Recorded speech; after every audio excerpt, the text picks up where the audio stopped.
Hey, Brock, how are you? Doing well, John. How are you? It's good to be in Modest Man Headquarters, NYC. Yeah, well, welcome to the dream. We have a lot of updates to talk about for Yeah. the people that tune in to hear I feel like about. it's been about 18 months since we last spoke. I know, because I don't think we did an episode before. I think the last one was before I had a baby. We recorded them after we had the baby, but that was with a guest. But I don't think we've really caught up since the summer. We tried to a couple weeks ago. You came over, And we did catch up. We caught up for like 2.5 hours, but we just didn't. We forgot to hit record. That yes, yeah, that is true.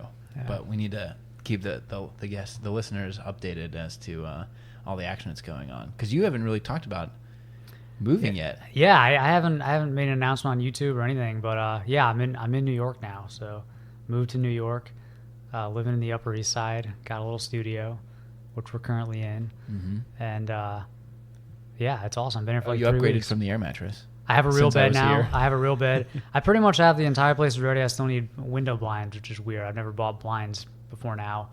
So I guess that's what you do in your mid-30s. Thanks to today's sponsor, Blinds.com. I wish. I Use tried to get code in touch with buttoned up. I tried to get in touch with blinds.com and they ignored me.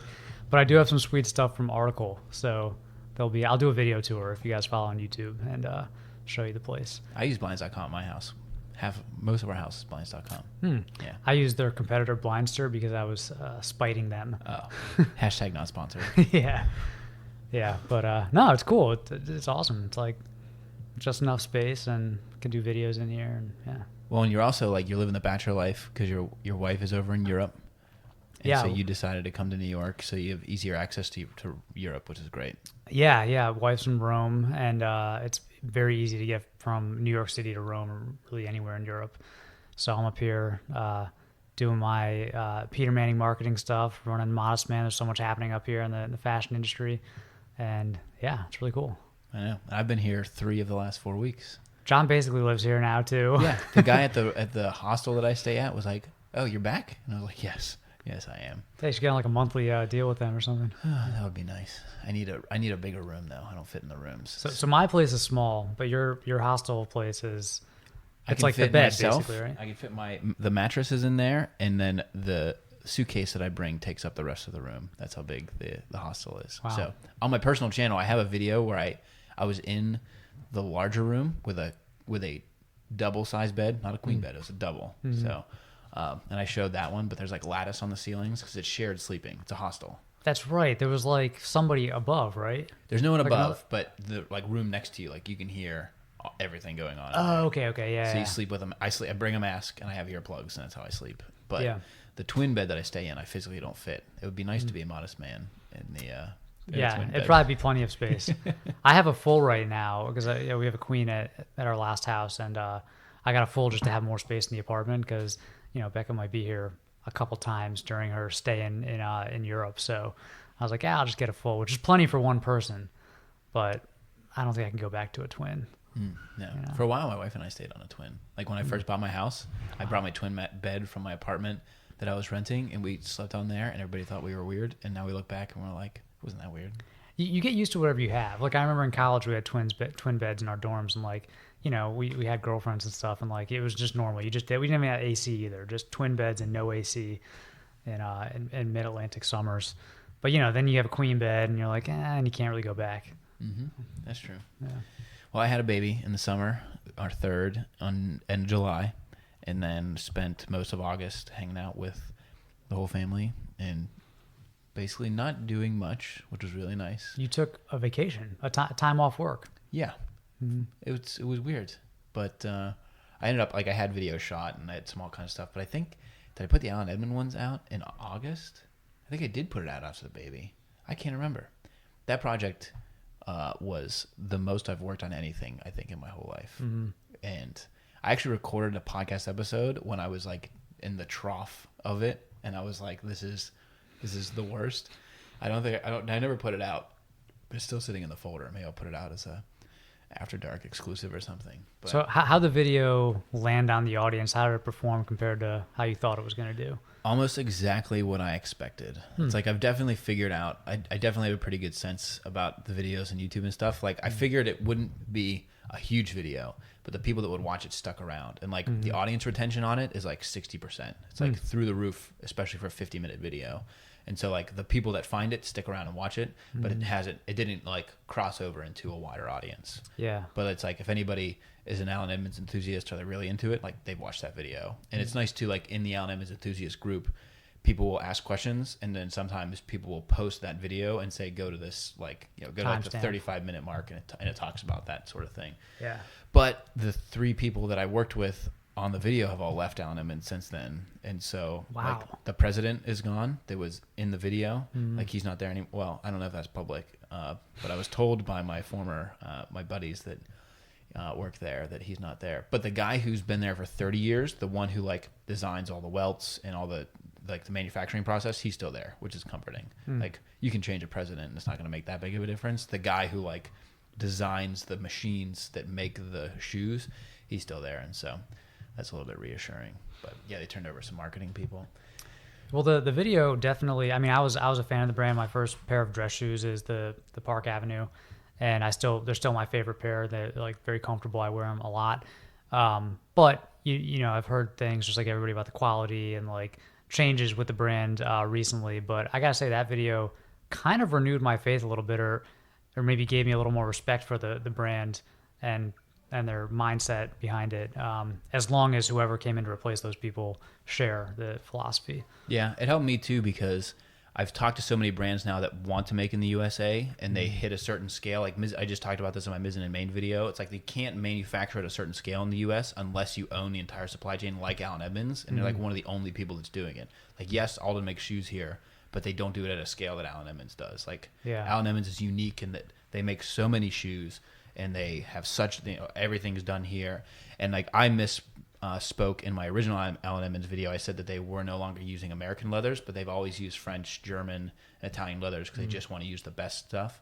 And if you look at the brands that use those tanneries, those are much more expensive shoes. And so, and also for me, like I had a couple of pairs of their shoes, but I never really like actively shopped them. But now when guys reach out, like it's really easy to say, like I've been getting a lot of questions about boots, like guys that want boots, like a Chelsea boot or like a winter boot.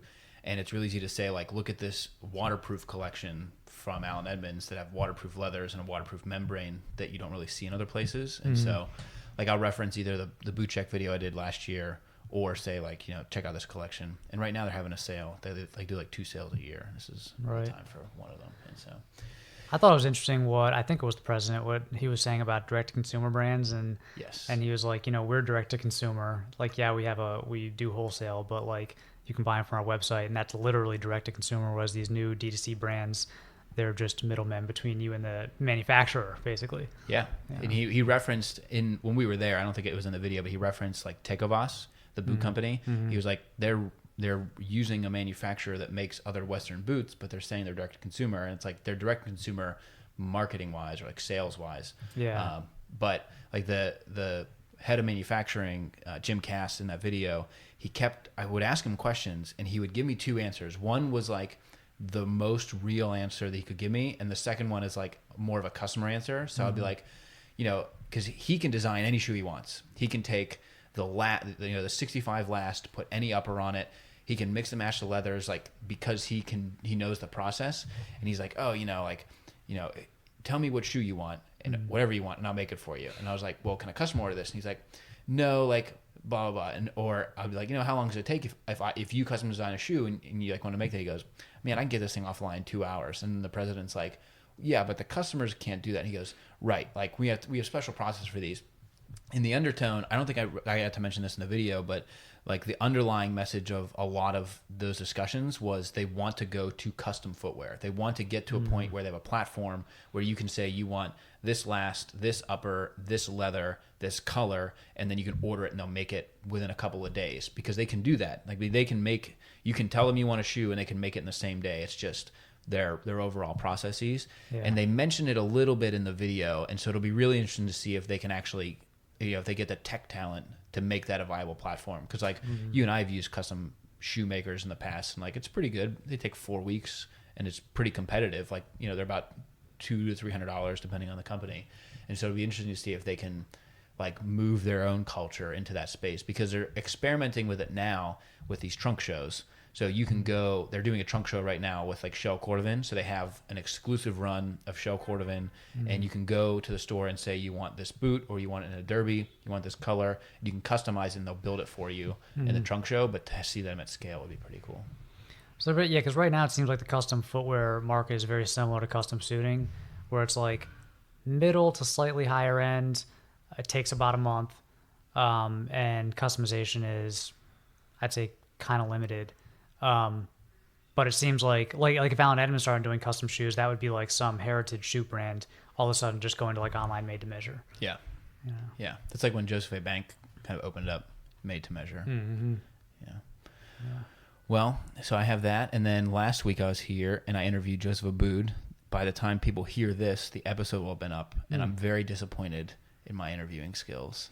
Like, I had these questions that I want to ask him, and I ask him in the interview, but then I, like, at the end of the question, I added something onto it that I didn't get to ask the actual question that I wanted. And so, like, one of them was, you know, you were in the era where, you know, Joseph Abboud was in the era of Ralph Lauren and Tommy Hilfiger and Donna Karan, like the designer era of the 80s, but he's not as well known as the others. Like, he's not a figure. You know, I think he's a world famous international American menswear designer, but he's not in that upper echelon. And I didn't get to dig into that as much as I wanted. I talked about that a little bit, and he was, you know, he said he admired Ralph Lauren and those guys. But then I was like, you know, you started in this business when a lot of the stuff was made in America, but then it outsourced to China. And then as I was asking that, I was like, you know, because he also has a whole line that's made in the U.S. and he has a factory in Bedford, Massachusetts, New Bedford, Massachusetts. But I didn't get to dig into saying, like, did you think you had to go to China because that's where the rest of the market? Like, I didn't get to dig into some of that stuff, and so it's helpful that we've done so many episodes now that I can at least recognize where I went wrong for future things. But it makes you really appreciate like really good interviewers, you know, because like the ability, like I think about I mean, obviously like Blamo, which if you listen to this podcast, you might listen to Blamo. If you don't, you should check it out. But like I referenced the Blamo podcast in the Joseph Abboud because I basically said, like, if you want to hear the rest of Joseph's story, like, he covered it in Blamo. I didn't want to cover the same stuff. I wanted to cover these other things. Blamo's really good. Yeah, really good. First We Feast Hot Ones. Yes, like Sean. Yeah, Sean's like an excellent interviewer, and he has the ability. I mean, not only there's a lot of prep go into it, so the questions are just really good questions, but the ability to ask a question and just let it hang and let the guest kind of, you know, dive into it. And like, if you watch an episode of Hot Ones, like there's so many times in every single episode where the guest says, wow, that's a good question. Yeah. You know, he's kind of weird in the delivery. Like, his personality is kind of odd, but his questions are so good. Yeah. And I was listening to an interview with him on the H3 podcast, and they were like, how do you get all this dirt on these people? And he was like, it's just, you just go look for it. Yeah. Like, I think people want a shortcut into how do you get that great information, but he's like, I literally just scroll through their Instagram all the way back. I watch these interviews. Like, there's no shortcut to it. Yeah. And you can tell by the way that he asks things. I just watched Paul Rudd's last night. Did you watch the Paul Rudd one? So good. I want to be Paul Rudd when I grow up. Yeah, seriously. He's like, I already liked Paul Rudd a lot, but I think that had, like, when I saw it, it was the same day that it was published. I already had almost 1 million views, and every single comment was just like about how much people love Paul Rudd. Mm-hmm. I don't know how he's got to be like the most likable celebrity in America right now. Yeah, I know. I remember like Anchorman. That was the first time I was exposed to him, and I was like, this guy is special. Like, he literally didn't pitch anything at the end. He's like, all right, what are you up to, Paul? He's like, nah. He's like, I don't have anything to say. He's like, just me and you here. I know. I do want to watch that show though. My wife doesn't want to watch it because it looks kind of like scary-ish, like horror type thing. And I was like, all right, I'll watch it on my own. That's fine with me. Yeah, I'll watch it. Yeah. But I'm also in New York a lot because I have big news similar to your Peter Manning stuff last year. Is I'm joining a company, so I only went a full year on my own, which is. Wait, can you talk about it? Can you? Well, I start tomorrow. I start on the 23rd is my like actual start date. Oh, so when this goes up, so this will be up next week. But I'm the co-founder and chief marketing officer of men's cosmetics brand Strix as of tomorrow, and I will still do the channel. I'm going to drop it down. I'm not going to do nearly as many videos, but you know, I see it a lot as like I will no longer have to chase sponsorships or anything. Like I can still do the videos that I want, but I won't have to chase sponsorships. But it'll also give me this inside view on a lot of my business videos. It's like I've observed how brands have grown and I've talked about it and I've analyzed it and all that stuff, but now I can actually go do it. And so it'll give me a whole different appreciation and knowledge for that sort of thing as I talk about the brands and the space. But it also won't restrict me from doing a lot of clothing reviews because it's not competitive. It's like it's skincare and it's men's stuff. So maybe I won't do like face washes and things, but like clothing, suiting, shirting, shoes, like all the stuff that's really built the channel, I can still really focus on, and it's very exciting. And I might move to New York in the spring if things go well. So, you know, New York's going to get a couple more Shanahans in the house because the whole family would come out, and we're actually spending the weekend in Brooklyn this weekend to look at neighborhoods, and so nice. It's gonna be weird. So how'd you come to this decision? Well, Strix reached out to me wanting to know if I knew anybody that had a lot of experience in digital marketing and video and that sort of thing, and I said, well, they like if I knew anybody because I was like busy, and I was like, it's like, well, I've been thinking about it, and so you know, I had a lot of calls with them, but even from when I reviewed the product in January, that happened at like the end of August. But when I reviewed the product in January and I was talking to the company, I was like, this is interesting. It's like, it's a cool product. It's the right time. Like the market's really interesting. I love that space. And, so when they reached out, I was like, yeah, that sounds pretty good. But, the fact that I can still do the channel and I can still like have that stuff going on, but then I can also kind of go off and build this thing. Like when I started at my old startup, I was the 13th employee. When I left, there were like 100 people. So like I've been able to do that with one, and it's really exciting. There's a lot of cool stuff that you learn, and it's the best business school you could ever ask for. And so to like have that chance now, really from the bottom, I'm the second full-time employee. Then it's a really unique experience. So. Yeah. Start tomorrow, and we'll see where it goes from there. The move might happen in the spring. That's all TBD. So you'll be in the city regularly until then. Yeah. Yeah. Yeah. As needed. Yeah. Well, I'm excited. Yeah. I don't know if they can sponsor. I don't know how that stuff works now. If Peter Manning and Strix can sponsor the Button Up podcast. And seriously, why doesn't Peter Manning? We should talk to some marketing. We should talk to somebody. Yeah. Who runs marketing for Strix? Because they should sponsor this. That's a good idea. I don't know. So that's been interesting the past few weeks. Like my wife's pretty excited. I'm excited to like be here. Like in the past 5 years, I went from saying I would never ever live in New York to I would live in New York under the right circumstances to, okay, I think I'm ready to live in New York. Like 2016, I was here every 3 weeks through that year. I was here a lot, and like it gave me a new appreciation for the city. And like you and I have talked about this before, is like everybody here is doing something. It's like electric, like the people that are here.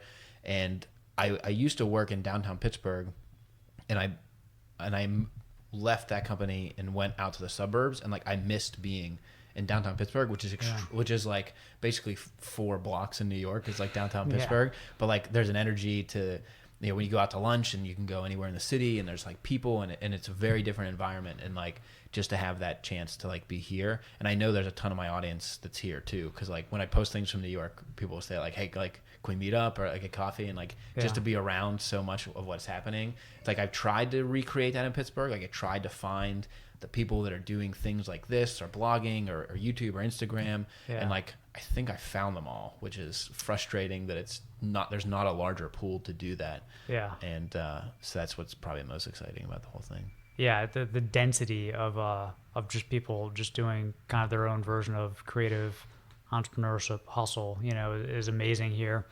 It's funny you say you went from never wanting to live in New York to looking at apartments in Brooklyn this weekend. I went from I really have to live in New York for at least 1 year in my life to being here for at least 1 year. So, yeah, it's an exciting year, man. Yeah. But I mean, it's nice for you just to be back on the East Coast, I'm sure, family and everything. Because you were back here a lot, especially with Peter Manning. You were here like every month. Yeah. I mean, between family and Peter Manning, because I was out in Arizona for like 3.5 years, almost 4 years, and I grew up outside of DC. So I identify as an East Coaster. Most of my family is still here. And I came back here all the time. So yeah, I love it. It's great to be back, and I can just take the train down, see the family, you know, see my nieces, and yeah, it's great. I know. Pretty soon, take a train, come see the whole clan out in Brooklyn. Yeah. We'll see. Yeah, and every time I'm here, I get recognized on the subway, which is like the coolest thing. Yeah. Yeah, it's crazy how many, like, because that almost never happened. Happened a couple times in DC, maybe twice in Tucson the whole time I was there. But here, it's like, because I feel like if you This look is at our like, people. it's our people. Like if you look at like your YouTube analytics, like New York and LA are like you know, US is the #1 country, and then New York and LA are the 2 biggest cities. So there's just a lot of people here who are into menswear, you know. Yeah. Well, that's good. That's our summer update. I guess the rest of the year, I mean, like, I've just been turning down every brand mostly because of holiday. It's like everybody wants stuff for holiday. But Yeah. there's like a lot of stuff going on. And so it'll mostly just be, you know, video-wise, I'm just going to try and get a few things out that I'm excited about. And I know you picked back up. You were quiet for a while, and then you picked back up. Yeah, I went a little quiet while we were moving, but yeah, I've been putting out about one a week, and then a lot of stuff on the website, of course. So I got some good stuff coming, more seasonal stuff. I've got a video coming in the next few days about like what I wear to the gym, so that'll be a good one. Actually, that one is a sponsored video, and it's in partnership with Google. So Google basically, and it's funny, they don't like to call it this, but it's basically their Amazon. So it's Google Shopping, but it's like a relaunched version of Google Shopping. And so now they actually have a checkout experience. You can buy stuff from Google. So they're finally, someone is kind of coming up against Amazon, someone who has the resources. So yeah. Shout out jet.com. Yeah, seriously. Yeah. But so that'll be interesting to see how that picks up. I'll say that after having used it for a little while, it's a much better interface than Amazon. It's like, it's not so... And better than Google Shopping used to be. Because Google Shopping was like always interesting, but you just got bounced somewhere. It was just a search engine. Yeah. Now it's an actual checkout experience. So yeah, we'll see. I know Google tries a lot of things and a lot of it doesn't work out, but I just think it's great that someone's, you know, going to give Amazon a run for their money. Yeah, there's a really good video I watched on the problem of Amazon returns. It's a CNBC video on YouTube. And it's like, that's how I think about every time I return something. It's like, this is literally just going to go sit somewhere or get burned. It's like, it's not very good. Yeah. So that's my next investigation. Alan Emmons was first. Now I'm going to go behind the scenes of Amazon. Now we're going to solve pollution. That's how, that's how you end up disappearing. Yeah, Jeff seriously. Bezos snaps his fingers and you're gone. Yeah, then you get returned.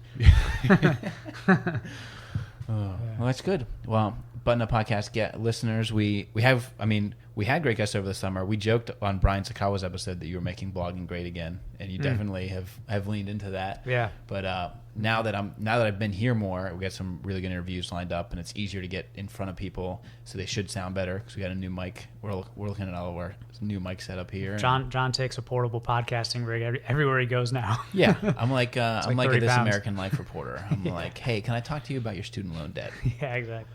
And so we got some good stuff cooking up here. So thanks for tuning in to the fall update episode, and we'll catch you next week with the next guest.